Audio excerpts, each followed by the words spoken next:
لیکن جنرل باجوہ شاید ان کی بھی ناک کے نیچے یہ تمام تر چیزیں ہو رہی تھیں، ان کو بھی شاید اتنا ادراک نہیں ہوگا ان تمام تر چیزوں کا. DGIS ہے جب پرائم منسٹر کے ساتھ ہو جاتا ہے تو وہ ایبسولوٹ پاورفل ہو جاتا ہے. یہ آپ کہیں کہ باجوہ صاحب کی نیگلیجنس نہیں ہے، بالکل ہے، لیکن باجوہ صاحب کو جب تک پتا چلا دیر آئے درست آئے اور انہوں نے ان کو ہٹانے کی کوشش کی تو پھر میچ پڑ گیا، تو اس لیے وہ بری ذمہ ہو جاتے ہیں. ماضی کے اندر حکومت کے خلاف جب تحریک انصاف کی پرائم منسٹر عمران خان صاحب تھے تو جب موومنٹ چلی تو اس وقت مولانا فضل الرحمان صاحب اور PDM کے جو دوسرے کردار تھے وہ بار بار باجوہ صاحب کے کردار کے حوالے سے بات کرتے رہے ہیں. باجوہ جنرل فیض آپ سے رابطے میں تھے جب یہ لوگ ٹوٹ کے PTI سے اور MKM اور باپ پارٹی؟ حضرت وہ بالکل رابطے میں تھے اور ان کی موجودگی میں سب کو بلایا گیا اور سب کے سامنے ان سے کہا گیا کہ آپ نے یہ اس طرح کرنا ہے اور اس طرح کرنا ہے. سب کون تھے وہ؟ سب پارٹیاں، نون لیگ اور پیپلز پارٹی. پارٹیاں. اور ان کا نام مت لیں آپ. اور ان کو کس نے کہا کہ یہ کرنا ہے؟ سب پارٹیاں. کس نے کہا یہ کرنا؟ باجوہ صاحب اور فیض امید صاحب دونوں تھے. 2018 میں فارم 45 نہیں ملا سفید کاغذ، اور میں نے وہی سفید کاغذ جو ہے نا میں نے بتایا ہوا ہے کہ میں نے جنرل باجوہ کو کال نہیں کی تھی، میں نے ان کو واٹس ایپ کر دیا کہ بھئی یہ کاغذ ہیں 35-40 پولنگ اسٹیشنز کے تھے، یہ سفید کاغذوں میں ہمیں مل رہے ہیں، تو کیا ہم نے الیکشن لڑنا ہے یا کیا رزلٹ ایکسپیکٹ کرنا ہے. صاحب کو باہر بھی تو بھیج دیا نا کنوکشن. کون سے کانوکٹ پہلے انہوں نے نہیں بھیجا، انہوں نے وہ تو اسٹیبلشمنٹ نے بھیجا. چلیں تھرو کورٹ آرڈر ہی گیا. میرا مطلب ہے کورٹ آرڈر بھی جو اسٹیبلشمنٹ نے کروایا. بہرحال جی اب اس وقت صورتحال یہ ہے کہ حکومتی وزراء اس بات کا انڈیکیشن دے رہے ہیں کہ عمران خان صاحب کا جو مقدمہ ہے وہ ملٹری کورٹ میں چلے گا اور اس کے اندر جو جنرل فیض ہیں وہ وعدہ معاف گواہ بھی بن سکتے ہیں.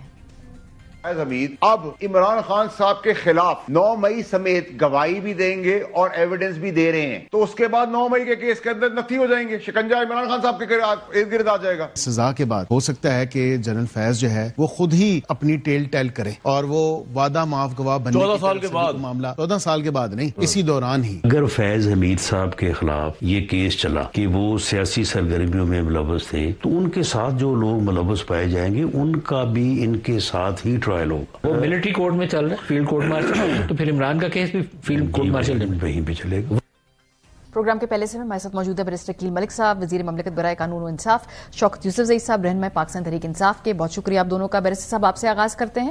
ابھی کل جو جنرل فیض کے حوالے سے فیصلہ سامنے آیا ہے، اس سے آگے ابھی اگر تھوڑے سے ایکشنیبل سٹیپس کے اوپر بات کر لیں کہ کیا حکومت پاکستان کو اس حوالے سے کوئی خبر ہے کہ ان کو کسی مخصوص جیل کے اندر منتقل کیا جائے گا؟ کیا کوئی مخصوص جیل بنائی گئی ہے اس مقصد کے لیے یا ان کو اڈیالہ جیل بھیجا جائے گا؟ اس سے آگے ابھی کیا معلومات ہیں آپ لوگوں کے پاس؟ بسم اللہ الرحمن الرحیم. بہت بہت شکریہ ماریہ صاحبہ. بات یہ ہے کہ ایک تو کل کا جو فیصلہ ہے وہ ایک تاریخی فیصلہ ہے. دس از انپریسیڈنٹڈ. پاکستان کی ہسٹری میں اگر آپ دیکھیں تو میں نہیں سمجھتا کہ اتنے ہائی رینکنگ آفیشل کو جو ہے اس کا کورٹ مارشل کیا ہو اور اس کو اکاؤنٹیبل کیا ہو. تو ادارے نے تو خود احتسابی کا جو سارا عمل ہے وہ آپ کے سامنے ہے، which is actually breath of fresh air کہ الحمدللہ اب سب اداروں کو اپنے اندر جو ہے وہ احتساب کرنے کی ضرورت ہے اور آغاز جو ہے وہ افواج پاکستان نے کیا ہے. ہیونگ سیڈ دیٹ بالکل جو 14 سال سزا ہوئی ہے اس کے بعد ظاہری بات ہے انہوں نے کسٹڈی میں ہی وہ 14 سال گزارنے ہیں، but this is just tip of the ice برگ. کیونکہ اس کے ساتھ ساتھ آگے جو ISPR کی جو اسٹیٹمنٹ تھی اس میں اگر آپ نے تھوڑا غور کیا ہو تو 9 مئی کے حوالے سے اور دیگر چیزوں کے حوالے سے it's an ongoing process. ان کی کسٹڈی کے حوالے سے جو بات کریں تو اس کی ظاہری بات ہے جو ایڈمنسٹریشن ہے یا not the physical custody but custody officially in terms of the record and every thing, وہ تو اڈیالہ کے پاس ہی ایکسپیکٹڈ ہے کہ انہی کے پاس ہی ہوگی، اڈیالہ جیل کی ایڈمنسٹریشن کے پاس. لیکن وہ کسی اور پریمیسز کو بھی سب جیل ڈکلیئر کر سکتے ہیں اینڈ آف کورس اس چیز کو بھی دیکھا جائے گا کیونکہ ادارے کا اپنا ایک پرسکرائبڈ پروسیجر ہے اور وہ اس کو فالو کرتے ہیں. اور اس حوالے سے کیونکہ اسٹل ایک جس طرح میں نے کہا آن گوئنگ پروسیس ہے تو اس کے لیے کیونکہ دیگر جو چیزیں ہیں ان کا بھی آگے جو معاملہ چلنا ہے 9 مئی کے حوالے سے یا دیگر جو چیزیں ہیں تو وہ اندر ادارے کے اپنا جو سسٹم ہے احتساب کا اور جوڈیشل پروسیسز کا وہ آگے چلے گا، وہ آگے بڑھے گا. اس لیے ان ویو آف دس اور ان لائٹ آف دس میں سمجھتا ہوں کہ کوئی ایک مخصوص پریمیسز ہوں گے جس کو سبجیکٹ ڈکلیئر کر دیا جائے گا based on my understanding of course. I mean it's not official yet لیکن اس کی جو ایڈمنسٹریشن ہے اور آفیشیل جو کسٹڈی ہے وہ اڈیالہ ایڈمنسٹریشن کے پاس ہی ہوگی فار دا ریکارڈ کیپنگ. صحیح. یوسف زئی صاحب، یہ جو بار بار 9 مئی کا ذکر کریں بیرسٹر عقیل صاحب، اور کل جو فیصلہ آیا اس کے اندر بھی اس کا ہنٹ دیا جا رہا ہے، جو 9 مئی کا کنیکشن پاکستان تحریک انصاف کا جنرل فیض کے ساتھ بنایا جاتا ہے. اب کل کی سزا کے بعد تو یہ ذرا آپ لوگوں کے لیے مزید مشکل ہو جائے گا، کیونکہ اگر ادارے نے اپنے اندر سے ایک جرنیل کو اس طرح کی سیاسی سرگرمی کے اوپر سزا دی ہے، تو پھر تو اگلی جو ان کے سہولت کار جن کو وہ تحریک انصاف کی طرف ہنٹ کر رہے ہیں ان کے لیے تو اور بھی مجھے لگتا ہے مشکلات بڑھ رہی ہیں. آپ کو تشویش ہے، آپ کو کنسرن ہے آپ لوگوں کو؟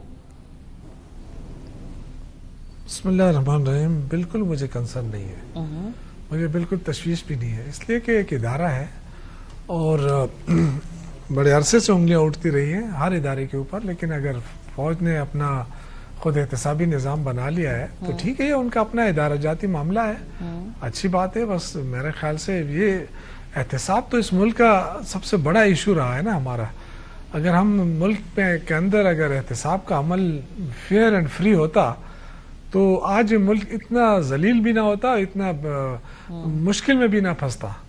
یعنی دیکھیں نا، دنیا بھر کے اندر ہم جب بھی کسی اس میں کہ جی پاکستان سب سے لوئسٹ اس پہ ہے، تو کتنے افسوس ہوتا ہے. اتنا پیارا ملک، اتنا زبردست ملک، اور ان کرپٹ لوگوں کی وجہ سے جو ہے ملک کی کہاں سے کہاں پہنچ گیا. تو احتساب صرف یہ نہیں کہ آپ 9 مئی کا بہانہ بنا کے آپ اپنے سیاسی لوگوں سے انتقام لیں، انہوں نے کر دیا ہے، اب سب اپنے آپ کو پیش کریں. اچھا. جن لوگوں کی حکومتیں رہی ہیں 3 4 مرتبہ، ان کو حکومتیں توڑی گئی باقاعدہ کرپشن کے نام پہ. یہ نہیں، اور کس نے توڑی وہ بھی آپ کو پتا ہے کہ ہر 2 سال بعد نواز شریف کی حکومت بھی ٹوٹتی رہی، نواز شریف صاحب کی، اور بینظیر بھٹو صاحبہ کی بھی ہر 2 سال بعد حکومت ٹوٹتی رہی. تو کیوں ٹوٹتی رہی؟ کرپشن کے اوپر. تو اگر کرپشن ہوئی ہے، اس ملک کا ایشو ہے، تو میرے خیال یہ ہے کہ اب 85 سے شروع کر دی جائے. اگر اوپر زیادہ آگے نہیں جا سکتے ہیں تو 85 سے تو کم از کم شروع کر دیا جائے. جن لوگوں نے کرپشن کیا سب کو سزائیں ملنی چاہیے. تو ایسا نہیں ہو سکتا ہے کہ آپ کی باری، ابھی آپ اپر ہینڈ ہیں، آپ کہیں کہ ہم تو بڑے صاف ستھرے ہیں، دودھ کے دھلے ہوئے ہیں، ہم نے تو کچھ بھی نہیں کیا، یہ جو سرے محل بنے، یہ جو میفیئر فلیٹس بنے، یہ تو ہمارے اپنے ہیں. صحیح. تو ایسا نہیں ہو سکتا. جب کرنا ہے پھر سب کا کریں، بالکل کرنا ہونا چاہیے. ملک کا ایشو ہی احتساب ہے. اس ملک کے اندر بے تحاشا وسائل ہے، لیکن جو بھی آیا سب نے لوٹ مار کی ہے.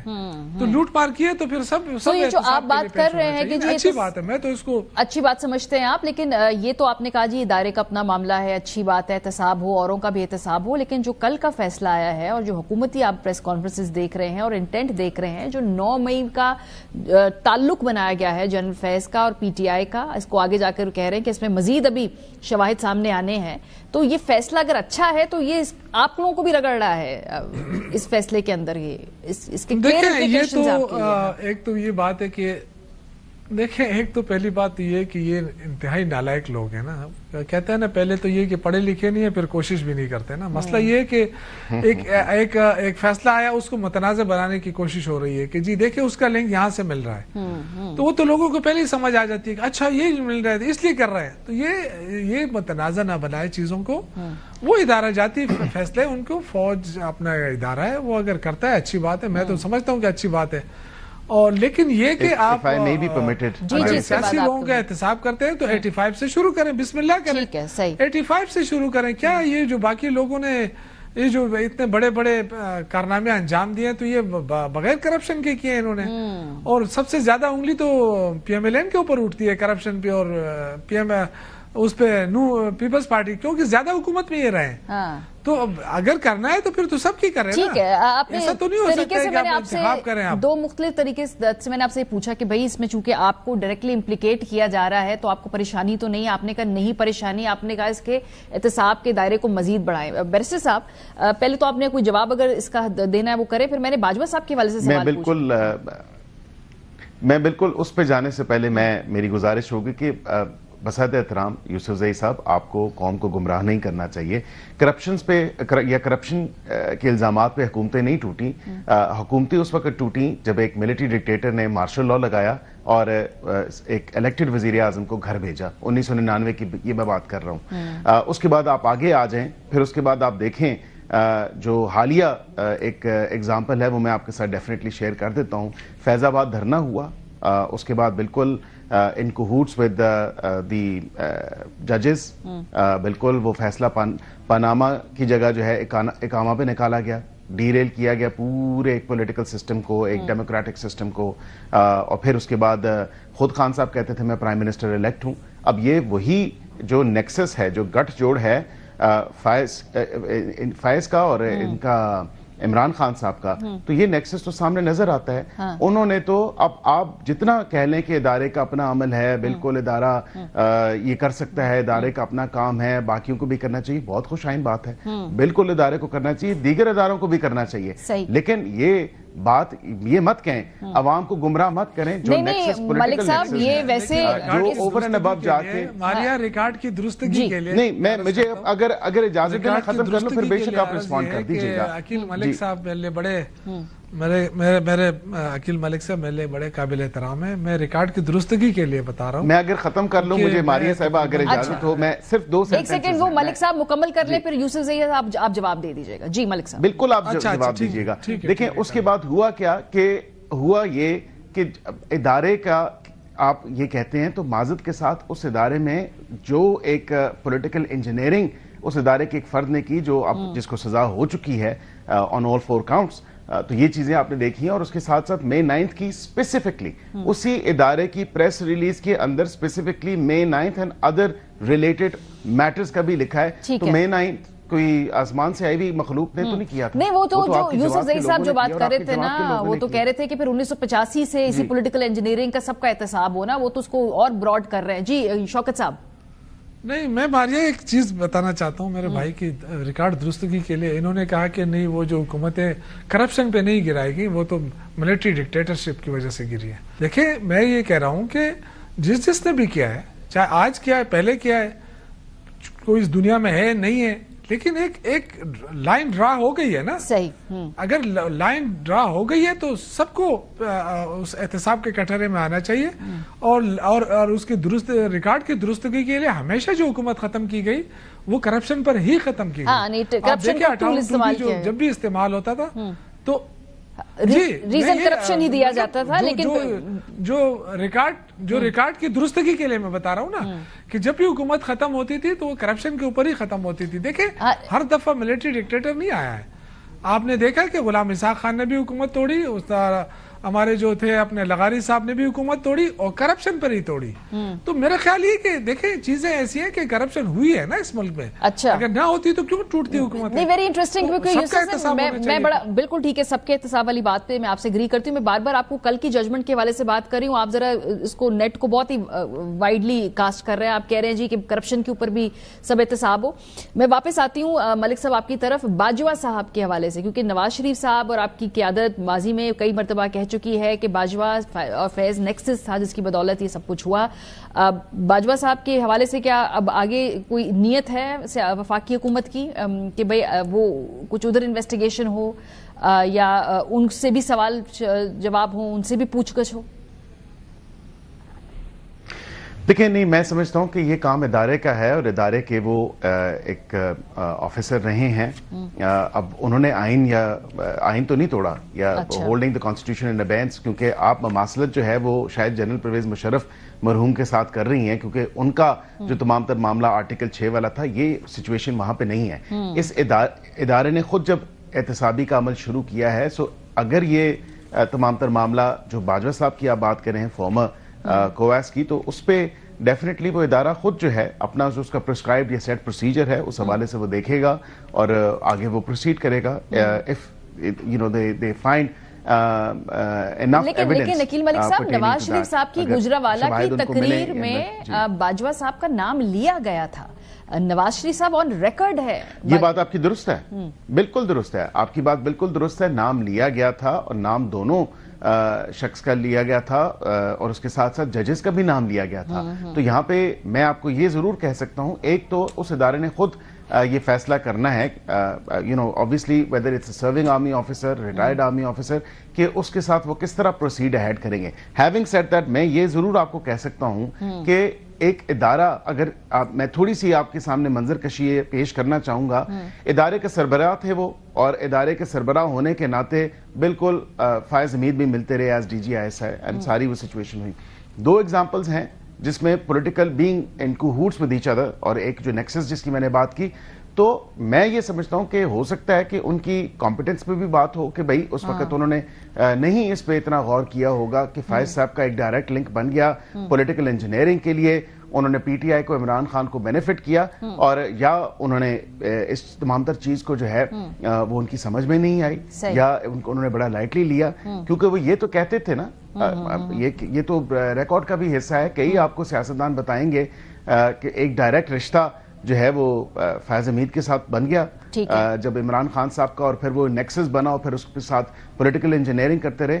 تو یہ ادارے کے سربراہ جو ہے obviously میں یہ سمجھتا ہوں کہ ایک تو سزا جو جس لیول کی دی گئی ہے فائز حمید صاحب کو, وہ this in itself speaks volume کہ اتنی سخت سزا دی گئی ہے اور وہ تمام تر چیزیں پروفڈ ہیں.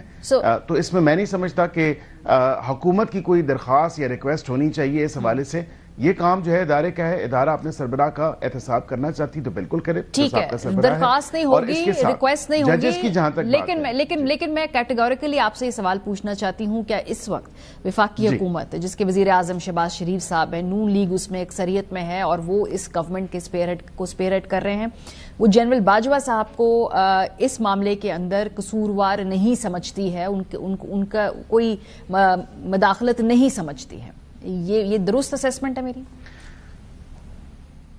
نہیں, دیکھیں میں یہ سمجھتا ہوں کہ جو ہماری پارٹی کے قائد نے اس وقت نام لیا, اور بالکل انہوں نے کہا کہ کیونکہ ادارے کے سربراہ تو وہی تھے, ان کی ناک کے نیچے یہ تمام تر کام ہو رہا تھا, whether he chose to ignore it or he was obviously unaware, ان کو نہیں معلوم کہ کس لیول تک یا کیا معاملہ تھا. تو یہ تو دیکھنے کی ضرورت ہے. اگین میں یہ کہوں گا کہ ہماری اس میں جو ایک ویو ہے یا اوپینین ہے وہ میٹر نہیں کرتا. In all of this I think the institution itself is well aware of the circumstances کہ اس وقت تمام تر چیزیں کیا ہوئی. ہاں, اس پروب کو وہ آگے فردر لے کے جانا چاہتے ہیں, ایکسپینڈ کرنا چاہتے ہیں, اور ان کے جو اگر کوئی اس طرح کے نیکسس یا کنیکٹس ان کو ملتے ہیں, اینسیلری چیزیں سامنے آتی ہیں, تو بالکل وہ پروسیڈ کر سکتے ہیں. This is not for the government to prosecute and decide, کیونکہ وہ ادارے کے سربراہ تھے صاحب کا, اور وہ انہوں نے ہی کرنا ہے.